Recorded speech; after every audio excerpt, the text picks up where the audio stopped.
States of America and to the republic for which it stands, one nation, under God, indivisible, with liberty and justice for all.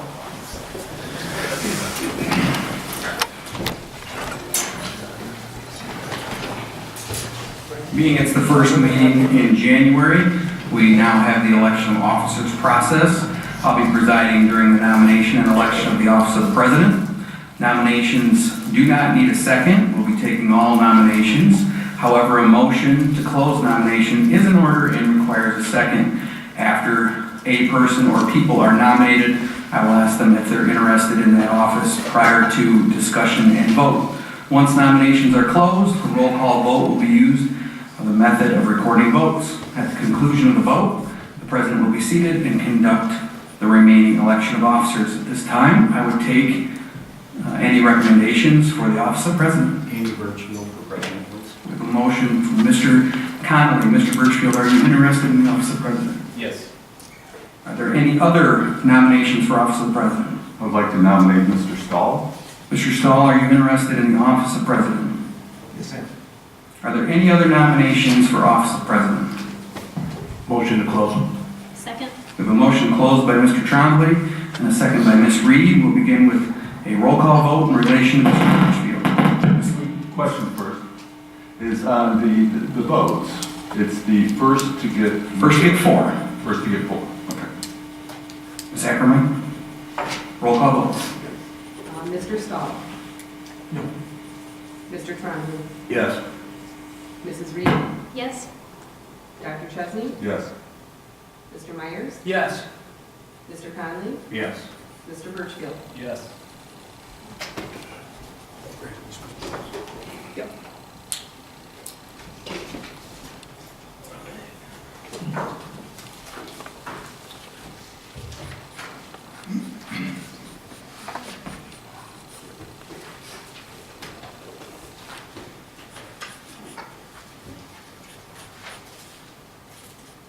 So that'll move us to the vice president. Do we have any motions for nomination of vice president? Nominate Dave Chesney.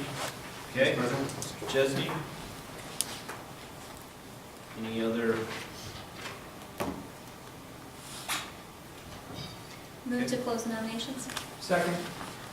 Okay, moved by Mrs. Reed, seconded by Mr. Myers. Roll call vote. Ms. Ackerman? This is throwing me off. I know, I was going to say, it is, and this is a tough one. And we have to voice vote for closing, all in favor of closing? Yes. Actually, we need to verify that you actually are interested in I the am. position. Okay, sorry. Okay, so now roll call vote. Okay, roll call vote. Mr. Conley? No. Mr. Myers? Yes. Mr. Birchfield? Yes. Mrs. Reed? Yes. Mr. Trombley? No. Dr. Chesney? Yes. Mr. Stahl? Yes. Okay, that passes, that goes 5-2. Dr. Chesney will be vice president. That will move us to the,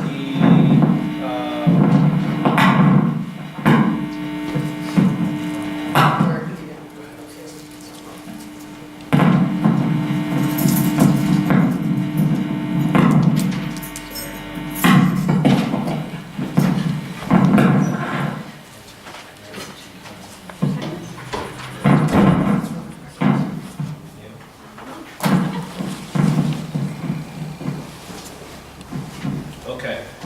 That will move us to the office of secretary. Do we have, that's in the packet at least. Thanks. Do we have nominations for secretary? Roger Myers, please. Okay, Mr. Myers. Move to close nomination. Support. Everybody's in agreement to close the nominations? Yep. Yes. Yes. Mr. Myers, yes? Yes. Okay. Roll call vote, please. Mr. Conley? Yes. Mr. Stahl? Yes. Dr. Chesney? Yes. Mr. Trombley? Yes. Mrs. Reed? Yes. Mr. Birchfield? Yes. Mr. Myers? Yes. Okay. That passes 7-0. And that moves us to the Office of Treasurer. And that might Bill Trombley, please. Mr. Trombley, I'd like to nominate Ken Stahl. Mr. Stahl.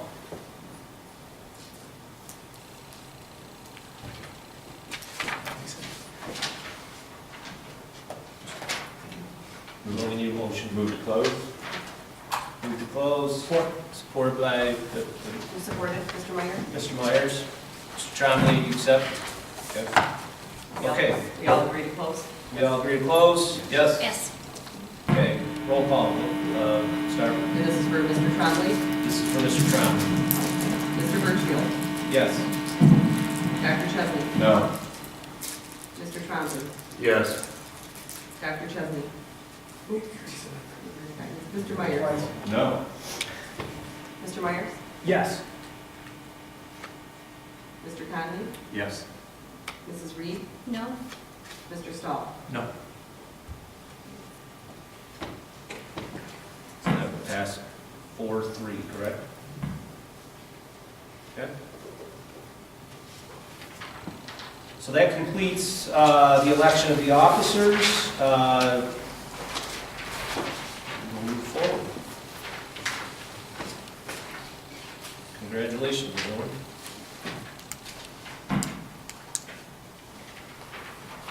Okay, roll call. Seems like a formality. That's okay, it does, yep. Mr. Trombley? Here. Mrs. Reed? Here. Mr. Conley? Here. Mr. Myers? Here. Mr. Stahl? Here. Dr. Chesney? Here. Mr. Birchfield? Here. All right, approval of the agenda. Do we have a motion to approve this evening's agenda as presented? So moved. Support. Moved by Dr. Chesney, supported by Mr. Stahl. Any discussion? I have a possible amendment to the agenda, and I don't know whether we want to add in board bulletins or not. It would probably be item 8 and move everything else down. We typically have that in here, it's not in here right now, I don't know whether we want to add that or not. Do we have board bulletins this evening of note?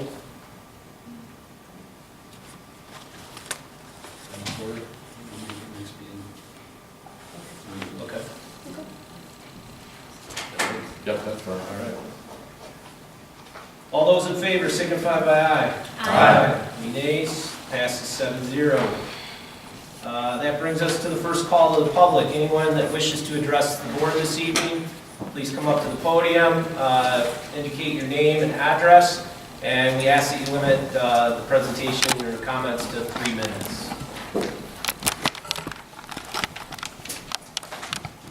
My name's Pete Shepard. I live on Birch Run in Brighton, and I've been here a couple times last year, springtime and early summer.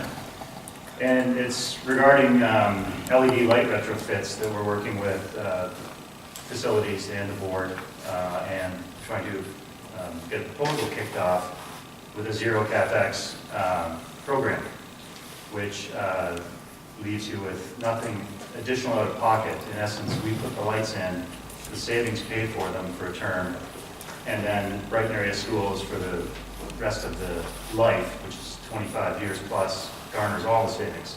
So I wanted to come in today, give you a brief update. It's kind of a good news, bad news, or it just is news. The bad news is we missed the 2017 rebates last year. We hoped to get everything done by the end of the year last year, but it just got pushed along and we didn't. The bad news is the 18 rebates are slightly lower. So we missed some, left something on the table there. The good news is we have a couple of new products that are going to work better, last longer, and give better light, and get rid of the tubes, which are a constant recurring problem. So there is a good news to that. There will be some minor deltas to the overall proposal with some price changes, rebate changes, wattage usage changes. They're all technical. We'll have them kind of rejigged in the next couple of weeks. Now, the news and the thing that just is, the goal has always been to do it during summer break, June, July, August. We probably have about a 60-day window from this week to get kicked off so that we can make the parts, ship the parts, coordinate the install, and then have it done seamlessly through summer. We could always start earlier if we got kicked off earlier as well. So my request is to sit in on the next facilities committee meeting, board meeting. I want to bring in some of our people and we'll get more into the details of the product and how it can help and do a better job. And I think there is one in January, so that's what I would like to, if possible, sit in on. Thank you. Thank you.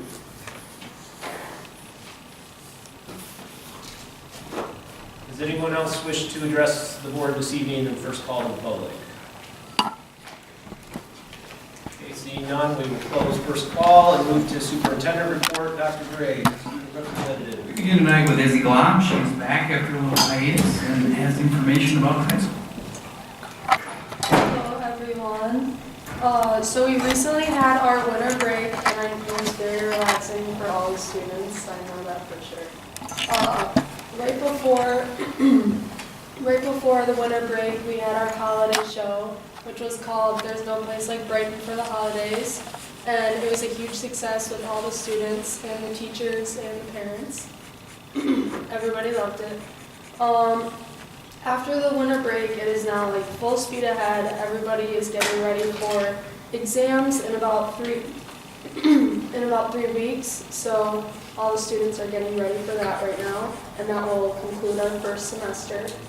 Starting the second semester, we have Winterfest the first weekend of February. So that is our winter dance. It's on the first Friday of February, and it will take place after the basketball game. Thank you. Question. When do finals start? What's the It's not next week, but the week after. They're the 24th and the 25th. Yep. And then we have the 26th off.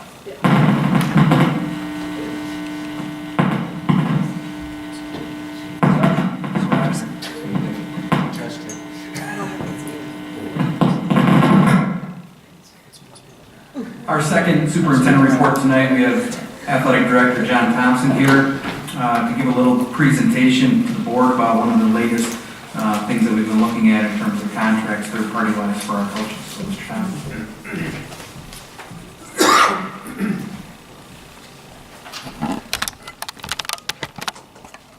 I won't have to worry about it like that way. We won't have the static issue. As you may or may not know, a number of years ago, we took what's commonly called Schedule B, athletic coaching positions, out of our union contract with the Teachers Association, and third-party contract all of our athletic coaches. We also now have been third-party contracting our Aquatics employees and New Park Recreation employees that are on an hourly basis. Our current provider we had a 3-year contract with. The parent company is called ESG. The athletic component is called Coach EZ, which is somewhat ironic because, well, in the very beginning, it was a fairly easy process in terms of working with those folks. Basically, their job was to contract the employees as 1099 employees. We paid a percentage off of their stipend to that company. Over the years, things have transitioned with them. They've had multiple staff turnovers in terms of the people that represent us on a day-to-day basis. They went to a web-based platform that they didn't beta test and caused all kinds of havoc. We also have some concerns about the financial stability of the company. They bounced checks to our coaches, more than one occasion. Things happen. I get that mistakes get made and things happen once, maybe twice, but at a certain juncture, that consistency and that expectation needs to be met. Their rate was at 12.5%. That contract that we had with them expired on August 5th of this year, so at this point we began looking. There's not a lot of players in this field. The EduStaff is one that operates in Michigan. They bill at 17%, so significantly higher than our 12.5 with our current provider, but they only W-2 employees. So being an independent contractor status as a 1099 employee provides a lot of benefits for our coaches that work with our kids. Because when it comes tax time, they're able to write off mileage and other expenses. Whereas if they were a W-2 employee, that wouldn't be the case. And that was kind of the trade-off when we took them out of the union and the retirement. So they lost some of the retirement benefits that they would have gotten if they were a teacher coach, but then they gained, the ability as a 1099 employee to be able to recoup some of that. So that 1099 status was kind of important to us. PCMI is another company that operates in Michigan. They bill at 19.5%, and likewise they are only a W-2 employee.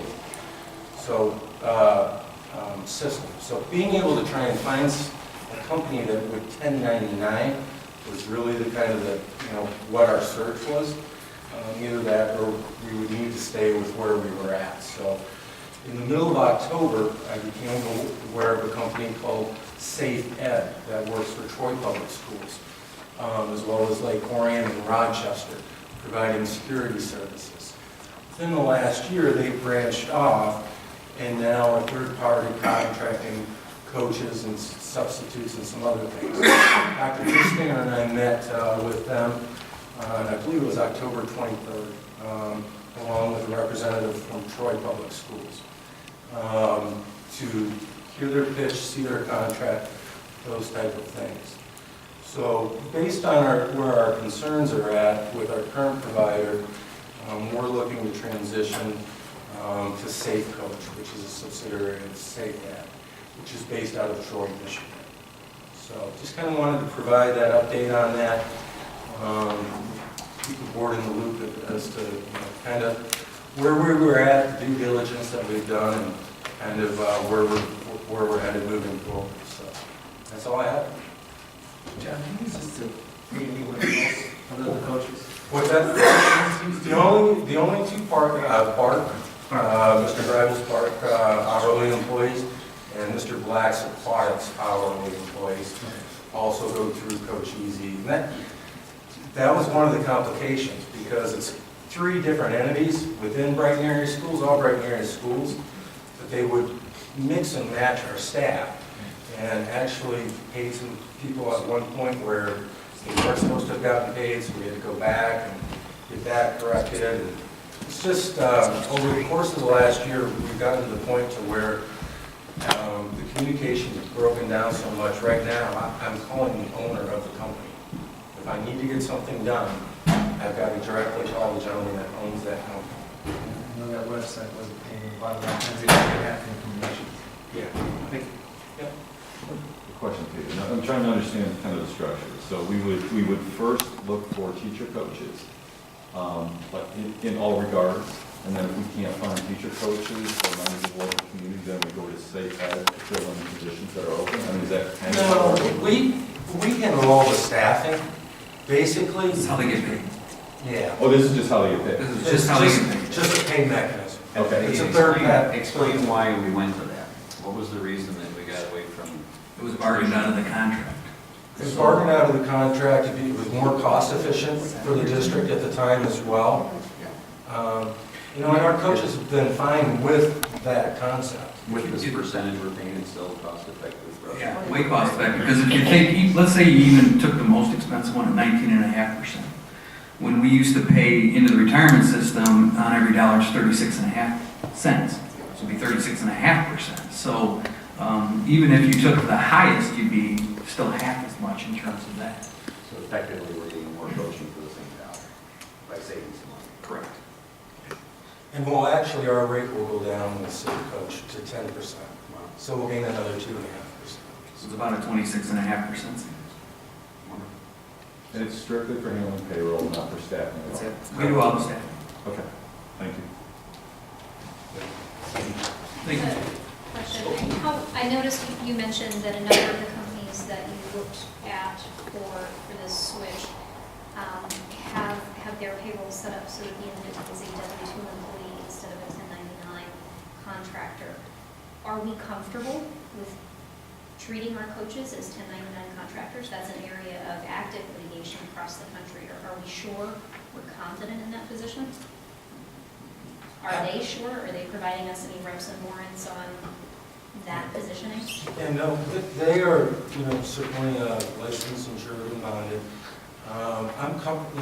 We've had no issues. Our issues that we've had are all related to process and communication with the company that we've been currently using, not the fact of a 1099 versus a W-2. So, They still fall under our insurance policy in the district as well. Well, when they audit, when you do audits, you have to pay your workers' comp on the 1099s. That's what I'm saying. You're paying. We still have workman's comp. So we go through the And audits, property and tax. they're charging us. So I'm sure it's the same for public schools. So you're covered liability, but not necessarily the tax consequences. You're covered for the liability of the person. the other thing that are built into these contracts are all the prerequisites that a coach would need to have for MHSA to work in a school. So whether it's CPR and first aid, whether it's seclusion and restraint, whether it's the fingerprinting process, all of those type of things, all these companies would mandate that one way or the other, whether you're a 1099 or you're a W-2. Just as if we were paying them through Brighton area schools, we would mandate that as well. Thank you. So there's a check and balance on that system as well. We're verifying that they follow. Yeah, it actually comes through us first, and then we green light them to the company. So until we have fingerprints and background checks in hand, we don't give the company a green light to put that person on. So it starts with us, goes through us. We're basically facilitating the checks. When is our obligation up to the other company specifically? What's that date? Specifically at the end of the winter season. Is that March? Because we're not under contract. 60 days away from. We're about 60 days out. Yeah. So we're 60 days out. When would you talk about it, putting this into place? And again, I guess my question is, does this come back as? It's under the $100,000 bid threshold that we talked about as a board. We bring it today because we have an awful lot of coaches.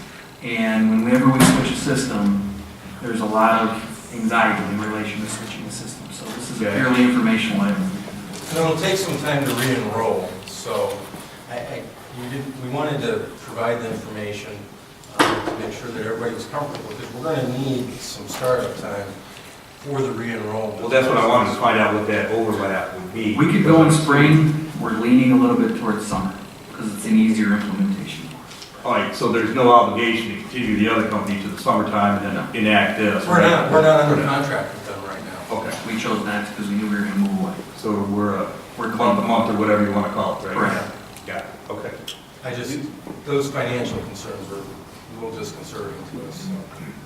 So kind of a follow-on to Mr. Trombley's question, from a process standpoint, do we have a plan in place of how, you mentioned re-enrolling, to make sure that transition? We've done it before. Yeah. It just takes time. We had a There's a lot of different coaches. It's a lot of information. It's going to basically take a coach about 20 minutes to complete the paperwork that they're going to need to do to get to the new vendor.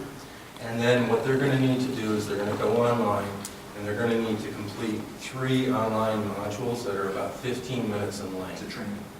So they're going to have about an hour of investment. And I will tell you this, because I know it's even though our union doesn't represent our coaches, this topic's come up at union meetings because when their checks bounce, and we've given them our money already, they have the district's money already, but yet they're bouncing the payroll checks from our coaches. Coaches don't coach for money, but when the check bounces at Christmas time, it's not good. So if they're already bouncing payroll checks, they're taking our money and not handing it over to the coaches, why are we waiting until the summer?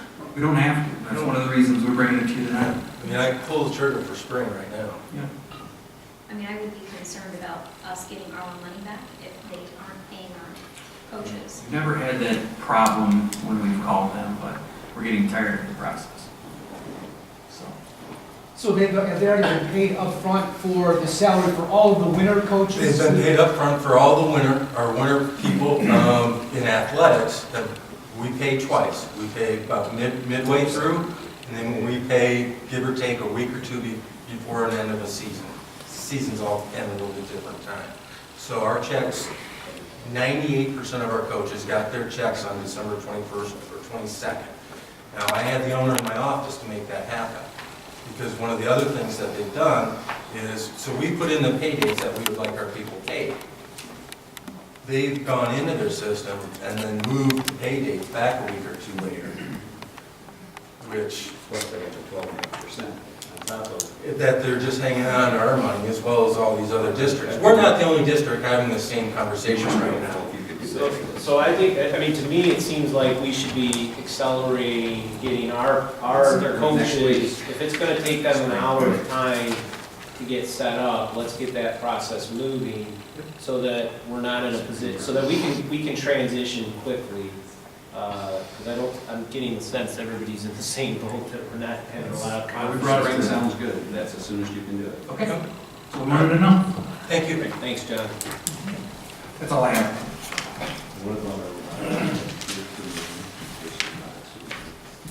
They're here for the budget. For the budget. Okay, that moves us to organizational matters. Item A, setting dates, times, locations of meetings. We recommended listed below on page 5, dates for meetings and time.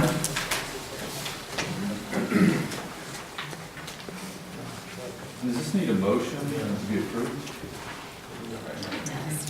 So moved. Support. Discussion. Just a question, on the May 14th and 29th, 29th is the Tuesday, as we discussed earlier, is there any sense in doing it the 7th and the 21st? That does not matter to anyone, I'm just throwing it out there. It does still keep us 2 weeks apart that way. It actually makes it 3 weeks if we go to the 14th from the 23rd. Tuesday is, Memorial Day. right. This happens about every 7 years to us. Is there any opposition to a Tuesday meeting for the day after Memorial Day? Do you know when graduation is, when commencement? June 9th. June 9th? You would know that. Very good. Got that, sir. All right, so just we want to make sure that we have a meeting close, probably close to and before commencement. Which would be the 29th. Okay. So the 29th is a Tuesday? Yeah. Day after Memorial. So the real questions are keep it as the 14th and 29th or move it to the 7th and 21st. Mr. Stahl suggests. That's discussion, no motion. We're good either way. Right, that's what I was gonna say, that's just something we have to solve tonight. No, you can always change it. Right. The only other question we had on this was why is there only one meeting in March? Because the other meeting fell during spring break.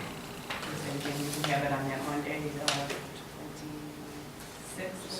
I'd have to look at my notes. But that would be right in the middle of It would spring be, break. yeah, so it's, yeah. 27th. I won't be here. So I figured we wouldn't get a quorum anyways. Yep, Not that it doesn't make, you can't have a meeting. it's not a meeting about work. All right, do we have a, Moved by Dr. Chesney, supported by Mrs. Okay. Lee. All those in favor signify by aye. Aye. Any nays? 7-0.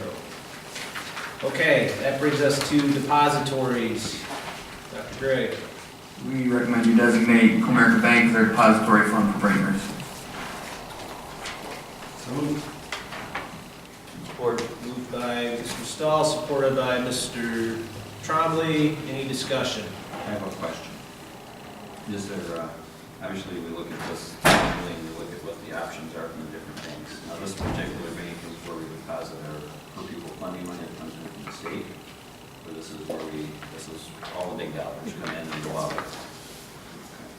And then, I I would just like to see an opportunity, and this is fine with me because it's worked well for us, but we have some local things that are working locally as well. First National, there are some others that are pretty heavily invested in those accounts. We recently ran a banking RFP. Well, let's go back to the beginning. We were with Brighton Community Bank, and they were on the FDIC watch list. And so we ran a RFP to get a more financially secure bank in the district. And it's when Comerica came in, and we've probably been with them for 7 years. We recently ran a banking RFP and vetted the local banks that you're discussing, and Comerica turned up as the winning bank. All right, so we did look at it. Yes. Okay, thank you. Any other discussion? Okay, all those in favor signify by aye. Aye. Any nays? 7-0. Signatories. In accordance with Michigan General School Laws for General Power School District, Secretary is authorized to draw and sign orders upon the treasurer for all monies to be distributed from the general fund, special revenue funds, all debt, retirement funds, building and site agency funds, and further that such order be countersigned by the President of the Board of Education, and we recommend the signatories. We have a motion. So moved. Support? Moved by Dr. Chesney, supported by Mr. Stahl. Any discussion? All those in favor signify by aye. Aye. Any nays? 7-0. I keep looking at this direction. I'm going to do that for a while. I know. Sorry. Item D, authorization to transfer funds. There's actually a C2 you have to vote on as well. The following personnel be designated signatories for the following funds. Myself, the Superintendent of Schools, Dr. Gistinger, Assistant Superintendent of Finance, Marcus Leon, Director of Accounting, certificates, deposit, savings accounts, all internal accounts, payable accounts, pay accounts, money market funds, wire transfers funds, and automated clearinghouse transfer funds. And Mr. Thompson, our athletic director, is the athletic officials entry fee account funds. We have a motion. So moved. Support? Moved by Dr. Chesney, supported by Mr. Trombley. Any discussion? Question. Okay. Dr. Gray, on that, are the members required to be bonded? The signatories are bonded as well? Me? Yes. I don't know why I'd be bonded. Just a question. Yeah. Is anybody on this list bonded? I have no idea. Not required to be in schools. We have an errors and omission policy that covers that. So we have an actual insurance policy. That's right. Oh, good questions. All right, thank you. Amy. Yep. Okay, it's good. I have a question. Okay. For those folks that are signatories, how many of these accounts require 2 people, or are there certain transactions that require 2 authorizations? Do we have that set up on any of them? Every check, paper check that's cut is got Dr. Gray's signature and my signature on it. Every ACH gets my initial approval through the processes that our independent auditors have put together for separation of duty and internal controls.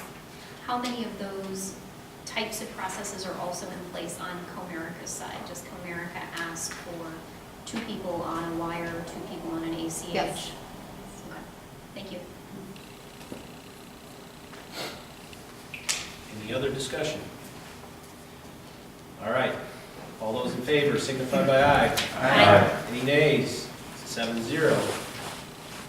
Item E, treasurer bond. That the following employees are authorized to transfer automated clearinghouse funds subject to listed limitations, all funds unlimited authority, superintendent, assistant superintendent of finance, and all funds $3 million limit, assistant superintendent for finance designee. And that's D, not E? That's the D, transfer funds. Okay. I'm sorry.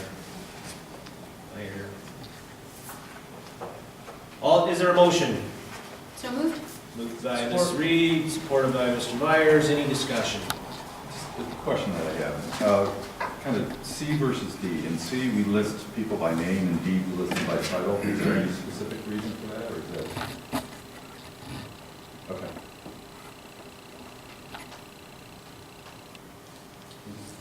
Further discussion? All those in favor signify by aye. Aye. Any nays? 7-0. Item E, treasurer bond. That the treasurer of the Board of Education is not involved in the handling of money and therefore is not necessary to provide a treasurer bond. Whereby the authority for money matters rests with the school district employees, be it resolved that the Board of Education shall not provide a treasurer bond. Is there a motion? So moved. Support. Moved by Dr. Chesney, supported by Mr. Conley. Any discussion? All those in favor signify by aye. Aye. Any nays? 7-0. Item F, legal matters. We recommend you retain the services of True Law Firm as our legal matter counsel. This does not solidify them as our only council member. It just is one of them that we select. We go out for special education issues with other groups, as well as when we have conflict of interest between district issues with multiple groups. Is there a motion? So moved. Moved by Dr. Chesney. Support. Supported by Mr. Stahl. Any discussion? Mr. Conley. Dr. Gray, what did we spend over the last 12 months? Usually we clip around 30,000 a year. I'd say 25,000 of that is typically special education pieces to it. Prior to us getting here, you used to spend about 250,000 a year. I was going to say that. Yeah. And a lot of that had to do back in the day with negotiations were done a lot of times by the legal counsel. And so previous contract to us starting negotiations, I think lasted a little over 300 hours, multiplied by $250 an hour at least, depending on multiple people at the table, along with, you used to average about 25 grievances a year here, and we have averaged less than one a year in our time. So all those things add up to less dollars for legal fees. So it would be fair to say that a couple $100,000 a year in savings may not do it that way. Oh yeah, yeah, I would say at least for the last several years, yeah. 7 years of that. 9 years. Yeah, we've never spent, I don't know the highest, but we've never spent over 50, I'd pay that. $2 million, yeah, about. Thank you. Any other discussion? Okay, all those in favor signify by aye. Aye. Any nays? 7-0. That completes organizational matters and moves us into for action. Item A this evening, minutes of the December 18th, 2017 meeting. Do we have a motion to approve? Motion? Second. Motion by Ms. Reed, supported by Dr. Chesney. Any discussion? All those in favor signify by aye. Aye. Any nays? Passes 7-0. Brings us to item B, Neola policy, second reading. Dr. Gray? This is our second reading of policy 3139, 4121, 4139, 5630.01, and 8142. We made the recommendations. I received no questions since the last meeting, so we recommend them as presented. Do we have a motion? So moved. Moved by Mr. Stahl. Supported by Dr. Chesney. Any discussion? Okay, all those in favor signify by aye. Aye. Any nays? Passes 7-0. Item C, donation, change for kids. Dr. Gray. We'd like to recommend that the $2,500 be accepted as a donation from the state bank, Change for Kids, with appreciation. Do we have a motion? So moved. Support. Moved by Mr. Myers, supported by Mr. Trombley. Any discussion? Just actually, I'll hold that. All those in favor signify by aye. Aye. Any nays? Passes 7-0, and thank you to State Bank for the donation. We'll pass that on. For future, so that closes for action, that moves us into for future action. Item A, Neola policy, first reading. Dr. Gray. Getting very close to wrapping up our policy for the first fall. We'll have another visit in the spring. There will be some technology ones coming to you here shortly, but policy 8321 and 5330.02 are in front of you tonight. 8321, there are really no choices in terms of that. The only thing I would point you to is on page 52. Yours is blank, but the LASO, or Local Agency Security Officer, Shelley Kennedy. And on page 55, if Shelley Kennedy can't do it and I'm incapacitated, then we put HR Director down as the secondary backup in case there was an issue. Those are the only two choices we really were able to make during this. The rest of them are not. And then the second one, the opioid antagonist, this is a recommendation I received from Mr. Vecchione and our district nurse that came out of the health advisory committee. And you can read that and ask any questions of myself, or I'll probably direct you to Mr. Vecchione if you have any in relation to that policy. So just reading, opioid antagonist is a equally safe drug approved by the US FDA for the treatment of drug overdose. So what this is basically interrupts the effect, the negative effect of an opioid. That's correct. This is Narcan. I would highly advocate that we have it present.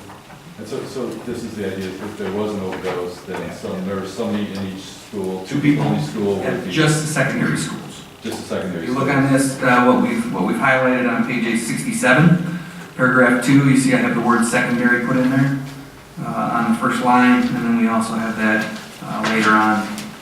But it would just be secondary schools in the third paragraph as well, and then the district nurse, and then we train a couple people as well.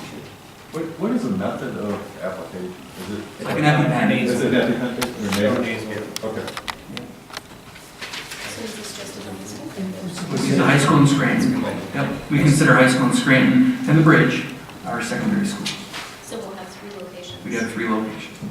And Dr. Green, this is a new policy that's in the packet. This is a new policy, that's correct. Yep, this actually came out of Health Advisory Committee. They approached me about it, so that's when we went to Neola and asked if there were existing policies that we could implement in relation.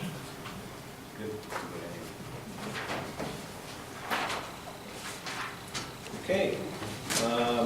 Item B, amended budget 2017-18, Dr. Dusinger.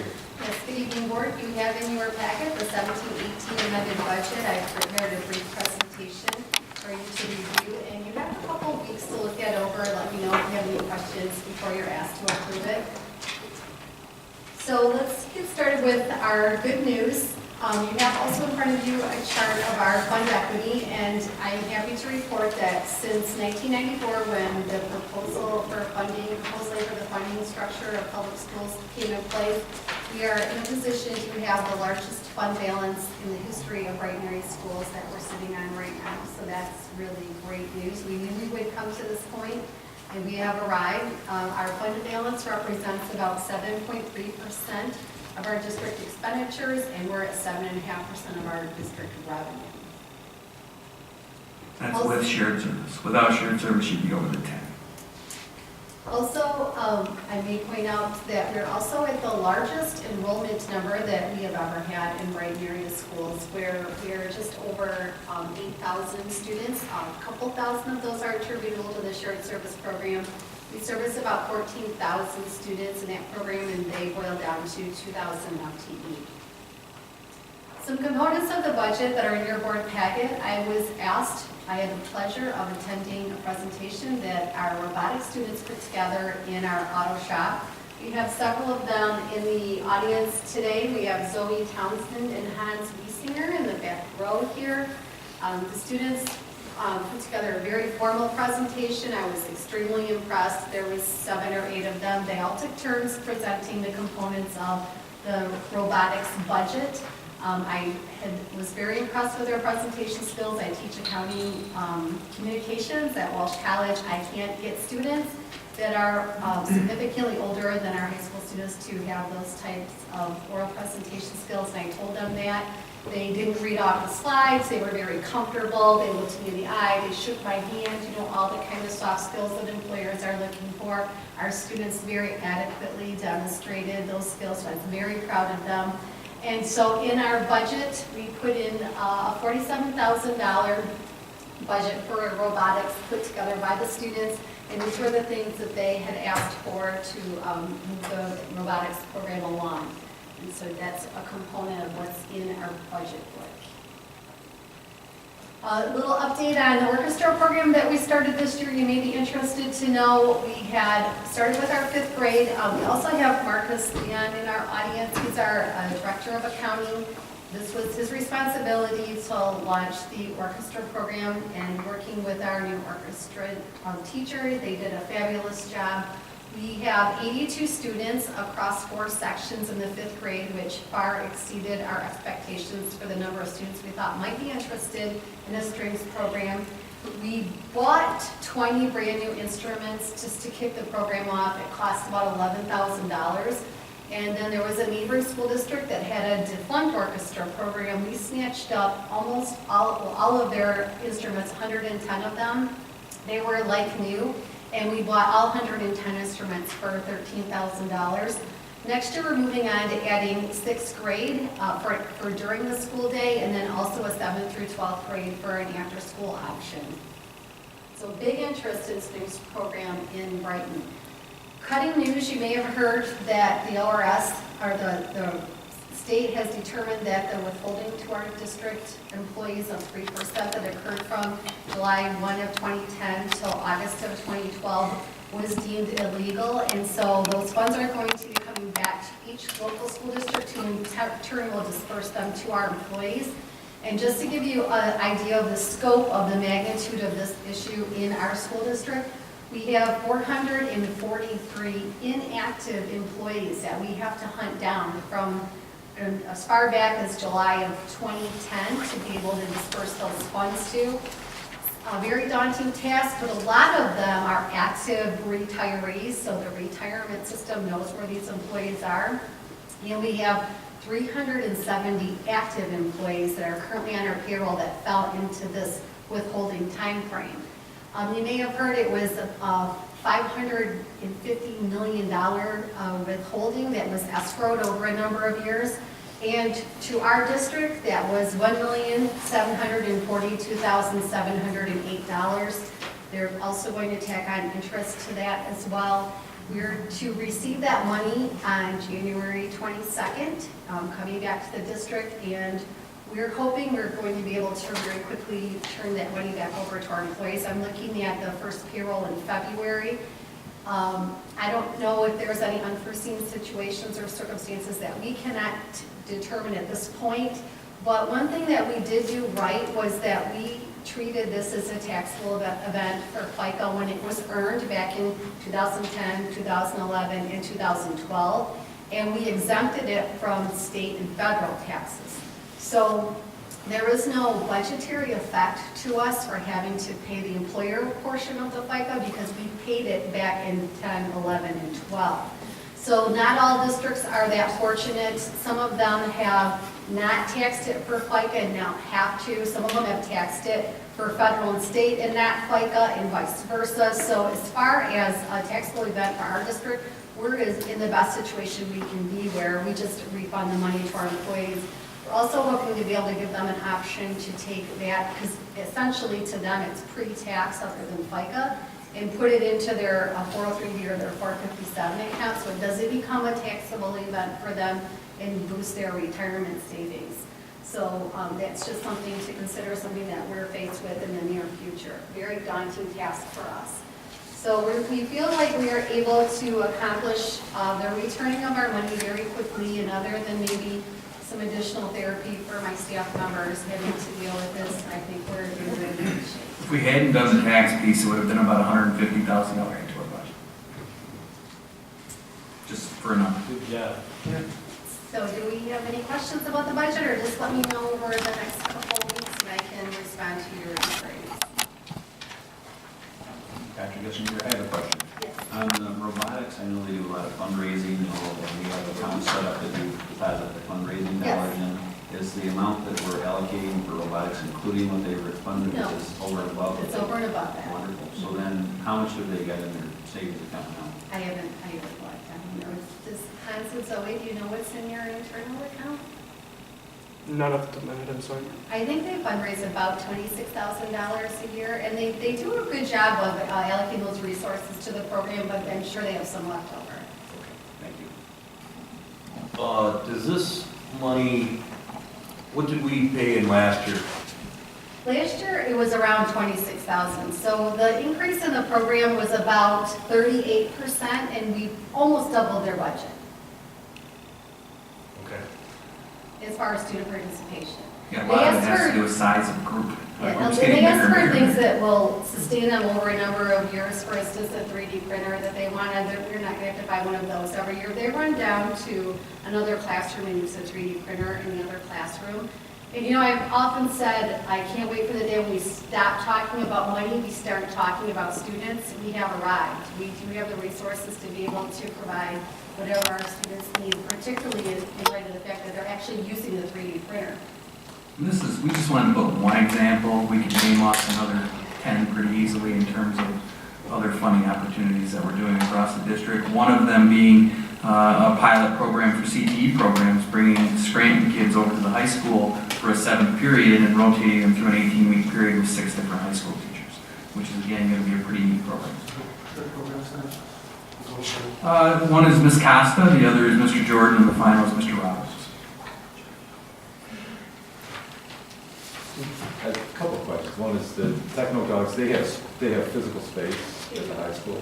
Three classrooms, I believe, total. Okay. And then with the strings program too, it's the long-term intent on that is that it graduates up a grade with every year until it's a full program from 6 all the way through high school. My guess, to be quite honest with you, is it'll go 5, 6. You'll pick up probably 7, 8 at the same time. And you'll probably pick up 9, 12 at the same time. Okay. We don't see things typically go through the high school in a grade by grade because all 4 grades have access and different kids want different stuff. So while we started quickly with a 5th grade and then a 6th grade, 5th graders and 6th graders are decidedly different. I could see Scranton picking up as a full building and high school picking up as a full building down the road. What are the other kind of special cases like this you mentioned? I mean, can you name a couple of the others? These are very, very exciting, right? And what are some of the other ones you mentioned? Yeah, we talked about the CTE programming that we just did. We have different actual classes that we keep expanding in the school system from K through 12. We bought down some enrollment sizes with extra dollars so that we can have a better average across the district. We've bought more coaches across the district in terms of 4 enrichment coaches, 4 literacy coaches, lots of RTI coaches. If you recall back 6, 7 years ago, we had 0 coaches. And I think today we sit at 14? 12 different coaches across the district that are out there helping kids in our media centers. We're pouring a great deal of money into our STEAM programming, and on and on. One other thing, recently we were awarded a $50,000 MDE STEM grant for the Bridge students. So we'll be bringing Bridge, or STEM curriculum to Bridge starting this semester. That would include, Mr. Conless talked about it a little bit at the board table, some of the equipment, like what the Techno Dogs are working with as well, from printers to other opportunities. I did meet with Mr. Lindow today as well at the high school to look at some space in terms of that, because eventually we're going to need some space at the high school as we expand these programs. Yes. I mean, it is really a tribute to the superintendent and the assistant superintendents and to the board that we can expand programs and we can dream big and give these programs flight, and also, and importantly at the same time, increase our fund equity by a significant amount year by year. I would challenge you to go find a district our size with our programming that in the last 3 years has deposited that kind of savings each and every year into the fund equity while settling contracts in and expanding programming. It'd be very, very rare that you find any. So we're pretty proud of that. Question, at this rate, the way we're doing things and with these funds, what's the estimate on when we might hit 10% funded? So you may recall you passed a board policy that said that you have a target minimum of 10%. And while all of this is really, really good news, I would have to say 10% is where I start being comfortable. We're not there, we're at 7.5%. I believe we'll get there either, if not next year, the year after, because what I'm confident about is our upward trajectory of adding money to our fund balance. If we did not have that, I would be concerned. We would be talking about allocating or reallocating resources, perhaps the budget reductions. But you know, one thing about where we're headed is you can see the upward trajectory, and there's no reason to think that's not going to continue. We've done all the right things, pay down our debt, put our money in our savings account, and hopefully we can continue along that path. We have some positives coming up budgetarily here in the future too, as the energy bond disappears in 2020. It's about $500,000 that the general fund was taxed with when the sinking fund was eliminated in 2010. There's some other pieces as well as we continue to move forward that look like a positive trend for us financially. We also are very careful, and we separate our budget in terms of shared service and general fund dollars. And we can make adjustments on the fly if we ever had to, so we're very, very comfortable with that. Yes, I'm a little anxious on getting ready for the third trimester of the bridge regarding the development of our offerings. So just want to share that with the board. I'd like to get it moving as quick as possible and get this thing as can go cut some chips and whatever and whatever it takes. So I would like to pursue the available talent in the area to land it as quick as possible. And I understand the budget hasn't been an issue, but it's just been formulated, and there's classroom space available, and there's some other things that we could do. This is going to be an organizational task, but as soon as we get that on the ground, I feel a little more comfortable. I think the kids can use it. So thank you. Good news. Thank you, Dr. Gisting. All right, item C, resignation, retirement. We'll recommend at the next board meeting that you accept the retirement of Linda Wark. She's currently on leave, but on leave for a time period that we allow in the district. She's drawing to an end of that, so she'll be, she has submitted her request for retirement, and we would ask you at the next meeting to grant that with appreciation of her 36 years of service, most of them being at Colton Elementary. Item D, summer tax collection. Dr. Gissinger? So you have in your board packet the annual resolution to levy 100% summer tax collection, and it's a standard procedure we do every single year. I didn't hear from Brighton Township. They'd like your signed copy before they put it to their township board. So on Wednesday, I will ask for signatures.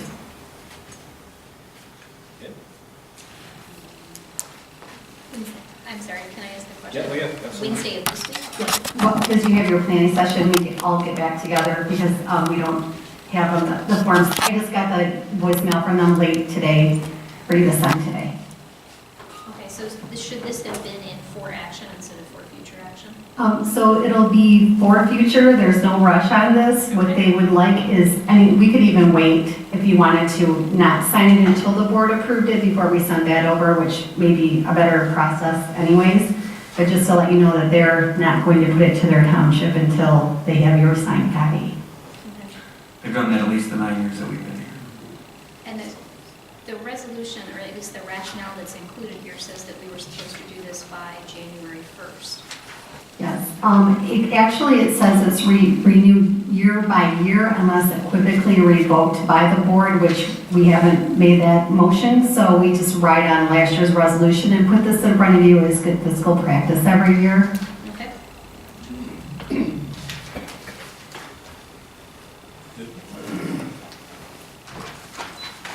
Okay, item E, facility fees chart.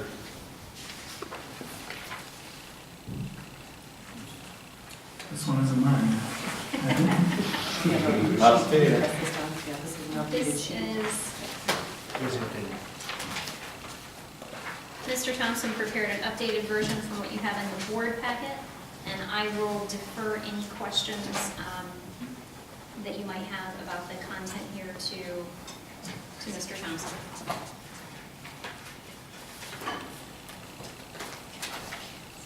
So just for some, I guess, some history on this, is that there were two parts to this, right? There were the vision, the policy, and we worked very hard on this to put that together.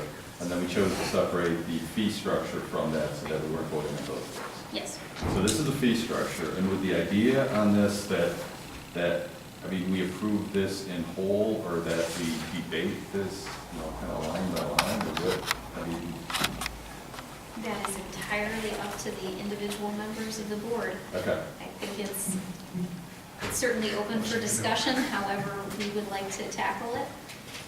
Yeah. I can tell you from the facilities committee meetings, we did spend a lot of time talking through the rationale behind the numbers that you see in front of you with Dr. Gray and Mr. Thompson. I think they've got a good rationale for the information that you've got there. there, but it is a little bit different than what we've approved in the past.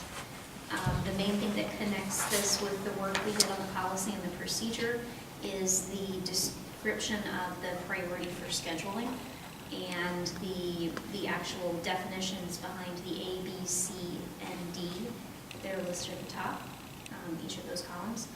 But beyond that, I mean, this is the work of our administration to determine what's a fair asking price for the facilities that we support and maintain.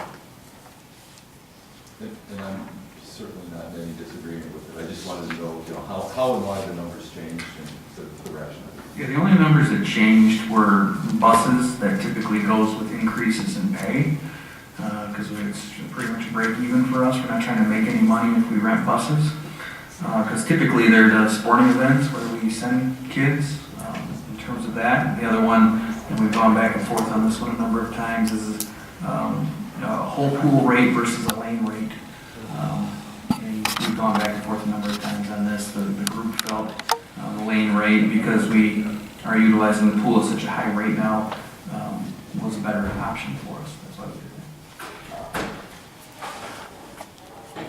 Other than that, nothing really changed. Okay. All the other ones, if you want to know where we actually got these numbers, we did a pretty broad look at school systems our size that run programs similar to us and picked a number that was in relation to how they charge. And that's pretty much how it's been for the last 9 years.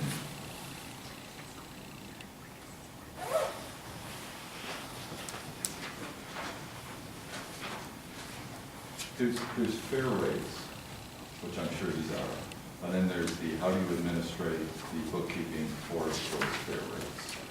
And the idea of keeping track of how many miles and how many lanes for how many hours, that's not a small administrative task. Yeah, it's not bad though. I mean, most of the people that have been doing that have been doing it for a long time. We have our busing kind of wired in terms of that with trips and those types of things. And the pool too, I mean, we have a schedule, it's pretty easy to add up. It's an addition problem primarily. Our goal again is to utilize, and have openings, and that's what we've been able to come to, so. It's kind of The one thing that jumps out to me is on and I brought this up at a previous meeting, how our turf practice fields and football fields for a game and/or practice at Scranton would be $115, and yet our pool, if somebody were to use all 12 lanes, would be $30.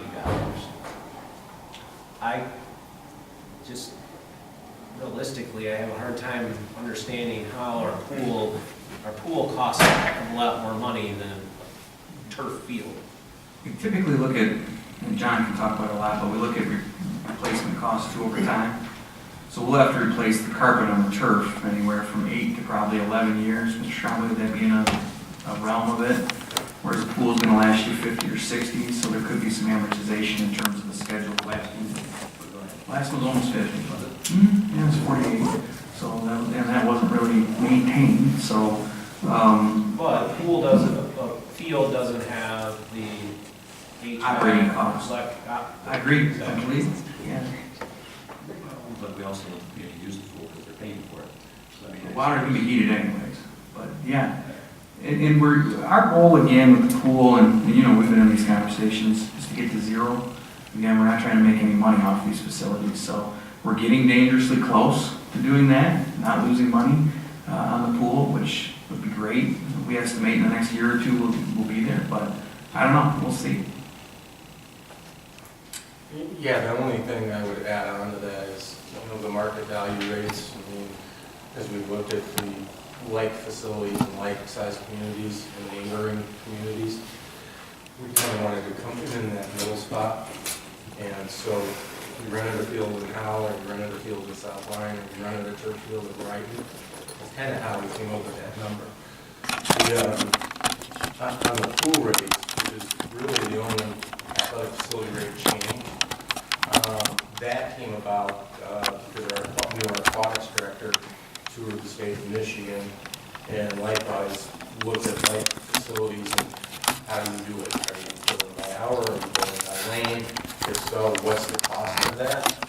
So he came back and spoke to me about increasing right away to that number. And I said, I understand your point in terms of recouping, you know, competitively what other people are, but we probably might want to look at grandfathering that in over 2 or 3 years' time, as opposed to just, you know, waking up the next morning and dialing that number up. What would the number be? Well, right now, I think it's 4 times, yeah. 3 times. So It'll be like $1 more, $2 more, $3 more. So we're not, so if I'm hearing correctly, we're not priced competitively at this About point. the middle. Yeah, if you look across the state. And We so- could go probably $2 more a lane, we'd be at the top. But, and we could go $1 more and we could be $1.50 more, we could be at the bottom. So we're kind of in the middle right now. So if you see that line on there that says lane rates change $1 per year through 7/1/21, that's to try and get us to what he felt was, you Could know, be $3. fair marketplace. So wait, so each of those prices goes up $1 Each year for the next 3 years. Okay. Or you could put them up $3 in one. That's a significant change. So then additionally, I guess my question, Mr. Thompson, this may not be a question you can answer, but it brings to mind, so if we're doing a pool per lane, and there's 4 lanes that are still available, how much marketing are we doing to make those lanes marketable? Or are we just arbitrarily giving away the pool, and then some group has it, but they're only paying for 8 lanes? 2 things, Well, you're we're not right, filling that's it. not a question I can fully answer. But 2, because my office is located right next to the other side of the wall of the pool, I'm in that facility quite a bit. I can tell you in terms of just my firsthand experience, along with the experience that I've had in assisting to, you know, build a schedule and work through some of that stuff over the last couple of years, that, you know, our usage rate is really high to the point where, you know, we're looking at ways to be able to cultivate openings, to be able to, when people knock on our door. So from that standpoint, I mean, unless you're looking at something like where we dedicate time, like open swim, and you may get 4 people, or you may get 14 people, or 20 people. The rest of that time that's not dedicated for just open swim time is pretty much spoken for. Seen a pretty good influx during the school. We have a lot of people using it for water aerobics, lap swim. I would say a lot more than in the past. So every time I'm over there during the day, prior to noon, there's quite a few people in that pool. So that's been a good thing. And I would echo that because they have to buzz to get in Yeah. at our office, so that buzzes as much. Just as a kind of a follow-up to Mr. Birchfield's question, so if we're moving more, if we're moving away from a entire facility usage to more of a per lane usage, and therefore facilitating instances where there may be more than one group or groups using the facility at any one time, as compared to historical use, do you foresee any operational management safety issues where you now have a scenario where you've got multiple users occupying multiple lanes versus a single user occupying and running the whole pool? And I think that's a fair question to ask historically. You know, if it go back prior to the new pool, when we had our old 6-lane pool, and no pun intended, we were double, sometimes triple dipping, different groups in there, scuba divers swimming underneath people and things of that nature. I wasn't overly comfortable with that, not my facility to run. Right now, we're pretty much swim-based outside of, you know, things. Yeah, we do some kayaking on the weekend. We've got our women's, you know, our senior aerobics groups, those type of things that are happening throughout the day. But once we hit 2:30 till the end of the night, it's pretty much a swim-based program. So, you know, there's not a whole lot of openings, other than some spots on the weekends where you could bring in some of those. We've never really had many like birthday party rentals, party stuff like that. We've had very, very few of those. I don't know why, but they just never happened. It didn't really happen in the old pool either. It's market. Yeah. Yeah, one thing we did look at for the parties is you can get inflatables, obstacle courses that anchor in the pool. We have the anchors in the pools for them. And almost like you see at a Friday night football game where you run through the obstacle course, they have those for swimming pools as well. So we looked at some of those things as well. Originally, we were going to put a rock climbing wall, but our insurance company wasn't super high on that. For kids falling off the rock wall into the pool, and it was a big one. John's a little miffed about that, but yeah, we have looked at different ways. Okay.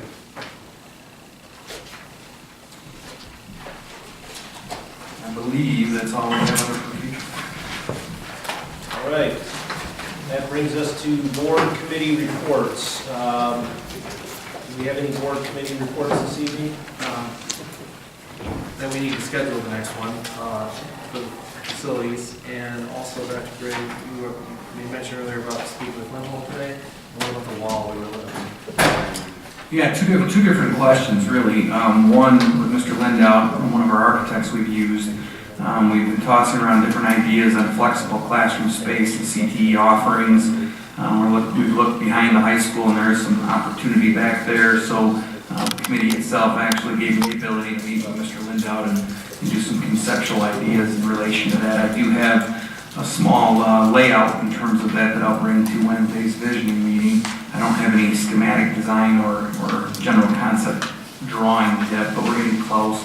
I met him today at 2:30, and it was kind of a quick thing. I just happened to catch him, so that worked out. And as far as your other question, remind me again. The wall. No, the wall at the stadium. I have been in contact with the former company. They're working with Mr. Jacobs in terms of looking at sandblasting and other different ideas. But we have an idea of what it's going to be, and it'll come down to bank. That's where it'll come down.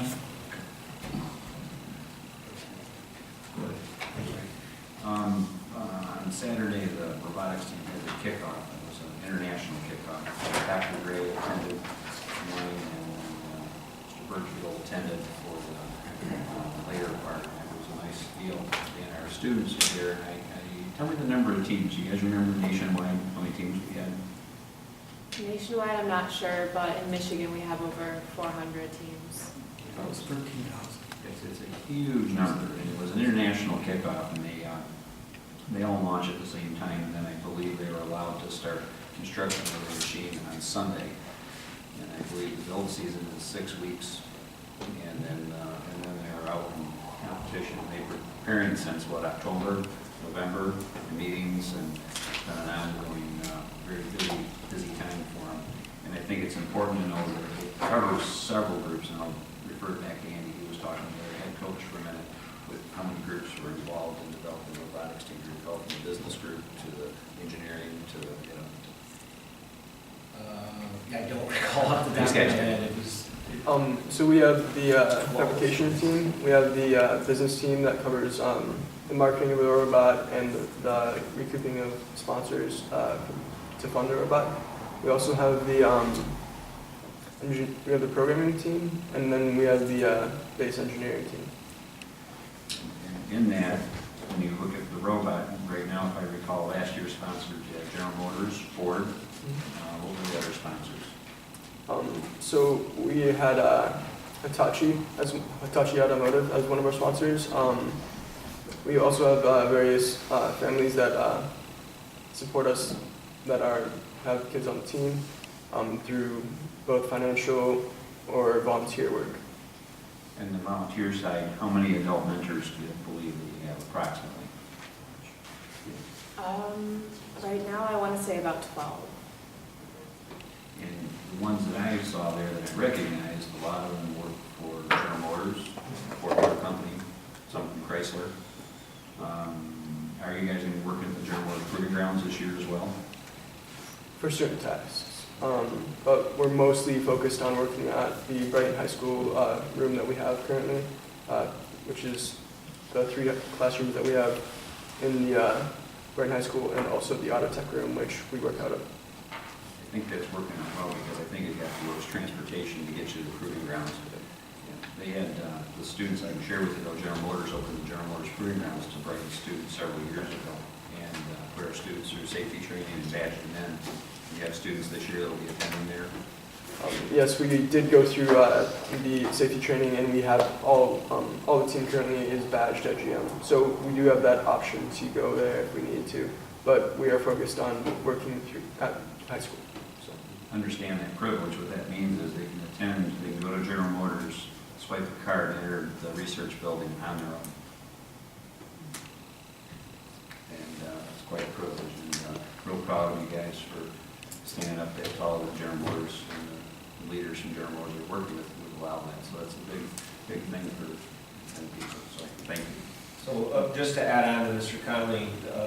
Conley speaking to, I was extremely impressed, and one of the things that really struck me was that as a junior or senior, so an upperclassman, they actually assign a chief engineer, and then parse it down to electrical, mechanical, manage the business side for marketing, communications, finance. It's a really impressive program. I want to give major kudos to both of you sitting in this room, and certainly the remainder of the team, but also best of luck in the competition coming up. I'm actually looking forward to coming and checking out some night when you guys are building, because it's really a neat program. We'll get him to the competition. Wait till he gets there and you give him one of the pom-poms or something. You can stand up there. Cheer for you. We have tons of buttons to give you. We have a button with our logo that we gave you, that we gave Ms. Mary. One that she can show you if you want. Great. I also think there's an event, John, what day is that the Rollers going to be throwing the frisbees for the dogs? That's sometime in February. It's the 17th, that has a Tuesday night, or one of them. What month? February. Yep. So.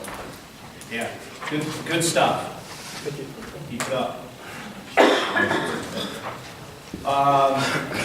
One question on committee reports. Are we comfortable with current assignments, or do anybody want to? I guess I'll leave it at this. If anybody's wanting to make a change, send me an email and we can look. Otherwise, if I hear nothing, we will go as if everybody's comfortable with current committees and membership. Is that fair? Mm-hmm. Okay. Go ahead. I just wanted to add to, and this would have come under board bulletins, but just under board committee reports. Ms. Ackerman, can you make sure that all the schools deeply appreciate and understand our thanks for the gift bags that were here from the individual schools that were here at the last meeting in December?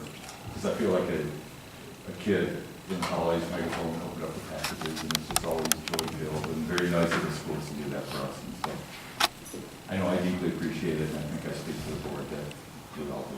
Definitely. Absolutely. Okay, that brings us to second call to the public this evening. If anyone wishes to address the board this evening, please step to the podium. Same rules apply.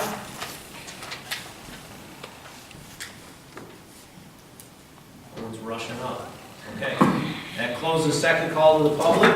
And Dr. Chesney. I'd like to make a motion that we have a closed session for the purpose of considering a periodic personnel evaluation inasmuch as the superintendent has requested a closed session. Support. Stahl, supported by Ms. Reed. All those in favor?